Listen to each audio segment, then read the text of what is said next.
The American revolutionaries had failed to capture Quebec during the war.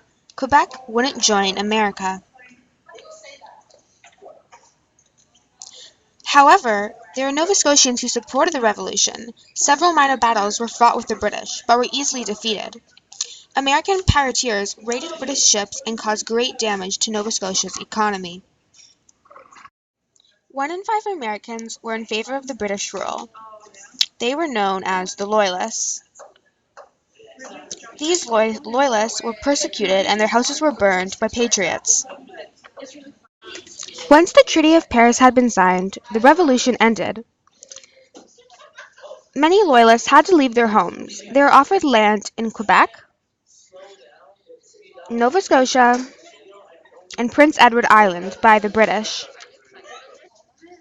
2,000 settled in Prince Edward Island, St. John River Valley, and Cape Breton Island. 7,500 settled in Ontario, and 30,000 Loyalists settled in Quebec between 1783 and 1784. During the Revolution, 500,000 African Americans were slaves. The economics of slaves created strategic opportunity for the British. So, the British offered slaves freedom in hopes to ruin the American plantations. The Loyalists brought as many slaves as possible across the British line to Quebec, Nova Scotia, and New Brunswick. After the war, there were 3,000 black Loyalists who settled in Nova Scotia, where many of their descendants still live. During the American Revolution, the First Nations felt they had to choose sides between Britain and America.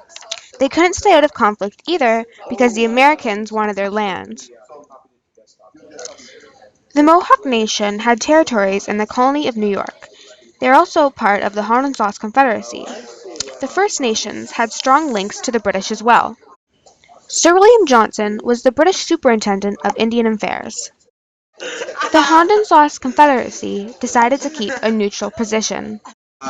Joseph Brant was the brother of Molly Brant and visited England in 1775 as an ambassador. There, he made a promise of lands for Quebec. During the war, Brant led the Mohawks and the Loyalist fighters against the rebels. In the end, the British lost the war.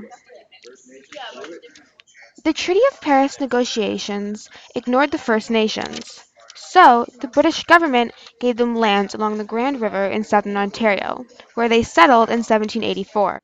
After the war, the British made efforts to build up their English-speaking colonies.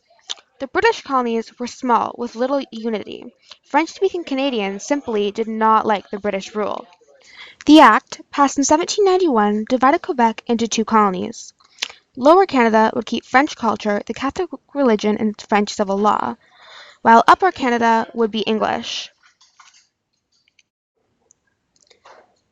The Act gave both colonies their own governments, and the elected assembly could now propose acts and laws that could be rejected by the governor.